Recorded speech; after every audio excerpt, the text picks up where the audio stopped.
Morning! Downline, kumusta na? Ay, ito upline. Mahina ang pay-ins ngayon. Anong balita sa'yo? Ito, nanghihina. Ay, ganun ba? Downline. Ano yun? Alam mo, meron akong bagong sistema. Sistema? Oo. Wow, mukhang maganda yan. Ano yun, Alam upline? mo, may naisip ako eh. Imbes na 7,980 yung pay natin, 2,500 na lang. Wow! Okay yan, upline ah! Marami tayong marirecruit yan! Marami talaga. Paano gagawin? Paano gagawin, upline? Yung mga mahihina o yung mga hindi active na mga downline. O yung mga pinabayaan na upline? O yung mga pinabayaan na Bako, upline, parang ano? kunin natin. Ayos, upline! Oo nga, bakit pa tayo magre-recruit sa labas? Maraming marirecruit dito sa loob ng global. Kita mo, dami. Oo, ito pala ko. 4,000 na to. Di ba hindi na tayo magpapakahirap? Oo nga, upline.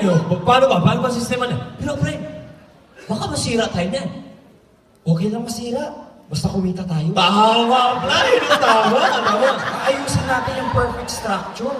Perfect structure? Paano ba yan? Yung walang bungi. Paano?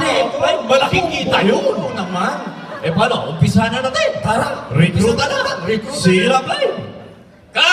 Wala ba kayo mga